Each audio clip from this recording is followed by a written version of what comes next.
Bonjour. Bonjour, Est-ce que vous pouvez vous présenter? je suis Seydou Sissé, artiste plasticien malien, sortant du Conservatoire des Arts et Métiers Multimédia de Bamako et du Frénois Studio National des Arts Contemporains de Tourcoing. Qu'est-ce que Badala? Pourquoi vous nommez l'expo Badala Bordeaux? Badala, c'est une expression, c'est une langue bambara, la langue de chez moi, malienne, c'est une langue malienne. Et Badala veut dire au bord de l'eau, au bord du fleuve, au bord de la mer. Mais quand on prend le mot Badala, c'est composé de trois mots. Donc on a Ba, on a Da, on a La. Ba qui veut dire mer, fleuve ou l'eau en général. Et Da, c'est la porte aux alentours, au bord. Et La, c'est le lieu. Donc quand on décompose, en décomposant et en faisant la traduction terre à terre, on a Badala, Badala, on a fleuve ou l'eau, voilà. Da, on a la porte, on a à l'endroit, on a aux alentours, et là, c'est le lieu. Donc, quand ça donne porte de l'eau, au bord de l'eau, au bord, voilà, aux alentours de l'eau. Donc, maintenant, en général, quand on assemble, on est au bord de l'eau. Et il y a quelque chose qui m'a beaucoup tiqué. Ici, à Dunkerque, il y a un lieu qui s'appelle Porte d'eau. Et donc, c'est pourquoi j'ai pris Porte Badala, Porte d'eau. Donc, et dans mes vidéos, je me sers de l'eau comme porte pour faire un voyage mystique entre le temps et l'espace. Quelle est votre source d'inspiration et qu'est-ce que vous voulez présenter? Et en général, je dis la source d'inspiration, le projet est venu d'une nostalgie. Quand j'étais à Dunkerque ma première fois, j'ai fait un petit tour au bord du port de Dunkerque. Et quand je faisais ma petite promenade, à chaque fois quand j'ai passé des lieux, je me plongeais dans les pensées où je pensais au fleuve Niger de Mopti.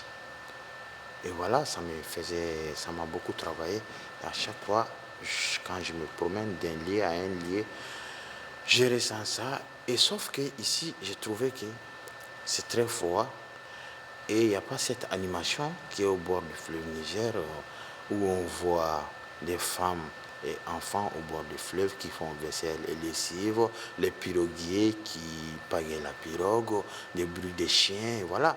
Donc tout ça me plongeait dans une sorte de pensée, dans une sorte de voyage et avec plein de couleurs, plein de chaleur.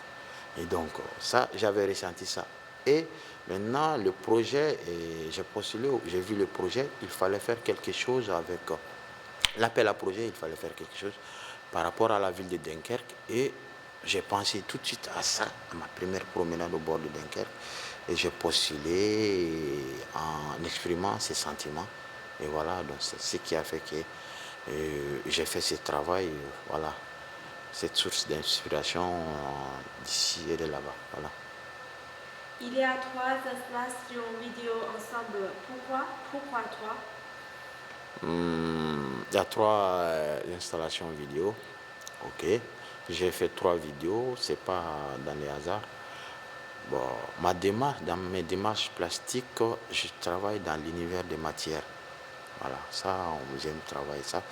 Et donc, j'ai pris l'eau en tant qu'un élément comme matière, esprit et âme.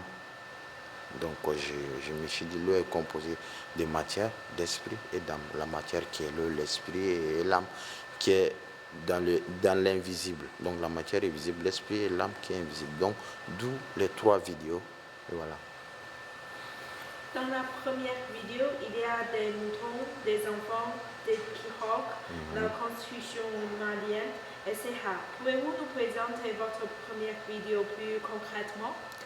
Oh, la première vidéo, je l'ai fait par rapport au ressenti que j'ai eu face à ma petite promenade. Et donc, c'est pourquoi vous voyez toutes ces images, ces animaux, ces pirogues, ces bateaux. On est souvent à Dunkerque, on est souvent chez moi, à Mopti. Et ces images de là-bas, ces images de Mopti, on les passe en image fantôme. Donc, c'est pour permettre aux autres, aux spectateurs, d'être dans mes pensées au moment où je faisais ma promenade, les ressentis que j'ai. J'amène le public à voir un peu ça. Donc voilà.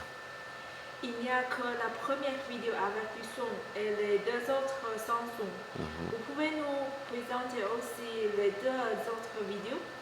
Voilà. Comme je l'ai dit, la première vidéo, la deuxième et la troisième, je les ai tous intitulés Esprit d'eau. Sauf que dans la première, j'ai mis le son et voilà, je voulais qu'on plonge dans mes ressentis, dans mes pensées. Mais ça, dans les deux autres vidéos, je les ai fait sans son parce que je trouve que l'eau, c'est une matière aussi qui s'exprime, qui a une expression. Donc, je vous renvoie dans, voilà, un exemple. Par exemple, quand on va au bord de la mer, souvent, dans certaines parties, on a des drapeaux, soit rouges, soit bleus. Quand c'est rouge, on dit la mer est dangereuse, il ne faut pas se laver. Et la mer est calme aujourd'hui, on peut se laver. La mer, tu vois. Je trouve que l'eau, elle a quelque chose à nous dire. Elle s'exprime à travers ses mouvements, à travers des reflets qu'elle reçoit, à travers le temps, à travers tout. Et donc, d'où les deux autres vidéos sans son. J'aimerais qu'on soit en communication avec l'eau, qu'on ressent ce que l'eau nous dit à travers ces deux. Voilà. Quelle est la liaison entre les trois vidéos? La liaison entre les trois vidéos, c'est toujours les matières. L'eau qui est, qui est le centre du sujet, qui est l'objet du sujet en général, parce que c'est une thématique sur l'eau, et ça lie les trois vidéos, et la matière, surtout les matières sur lesquelles sont projetées les vidéos. La paille en général, la bruyère que j'utilise. Donc c'est ça qui fait le lien entre les trois vidéos. Donc, dans votre œuvre, vous utilisez des matériaux différents. Il y a de la paille, du bois, du crâne de cheval, etc. Pourquoi choisissez-vous ces matériaux? Y a-t-il un sens particulier pour vous? Oh, déjà, ces matériaux, j'ai commencé à les travailler il y a quelques années. Non, parce que quand j'étais au conservatoire, j'ai fait les arts plastiques, je peignais. Et à un moment, je voulais peindre autrement, avec la lumière, qui ne soit que la photo, juste. Je sais que la photo, c'est peindre avec la lumière, la vidéo, c'est peindre avec la lumière. Mais moi, je voulais peindre avec la lumière et qu'on ait les touches de broche, la matière en général, qu'on ait des matières comme la peinture. Et donc, j'ai fait des expériences. C'est long à dire tout ça. Et donc, c'est ça qui m'a amené à utiliser de la paille, de la bruyère comme matière et pour pouvoir m'exprimer. Et déjà, sur ces matières, quand j'ai fait il y a beaucoup d'effets dans les vidéos, il y a beaucoup d'étalonnage, les matières sont posées d'une manière pour qu'on ait une impression d'une peinture animée. Et là, on est en face d'une peinture animée. Et quand on voit aussi, on a l'impression d'avoir porté des lunettes de 3D parce que j'ai superposé des images d'une manière à ce qu'on ait une sorte de profondeur. Souvent, on se dit, on a l'impression que les images vont sortir et voilà, qui sont en face de vous. Et voilà. Donc tout ça, c'est tout ça qui a fait que j'ai utilisé ces matériaux. Et là, j'ai utilisé ça un autre sens. Parce que dans la vidéo principale, j'ai utilisé aussi du crin de cheval. Donc je me suis référé, j'ai essayé, pendant le début du projet, je me suis un peu renseigné sur l'histoire de Dunkerque, l'histoire du nord du port. Et voilà. Et dans les temps, on utilisait les chevaux. voilà, des animaux pour faire déplacer des marchandises du lieu de départ au port pour pouvoir les acheminer dans les bateaux.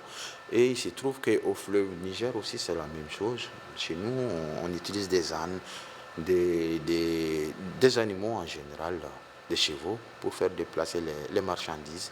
Et voilà. Donc, d'où l'utilisation du crin de cheval. Et ces marchandises, on utilise beaucoup la paille aussi pour pouvoir protéger les marchandises fragiles.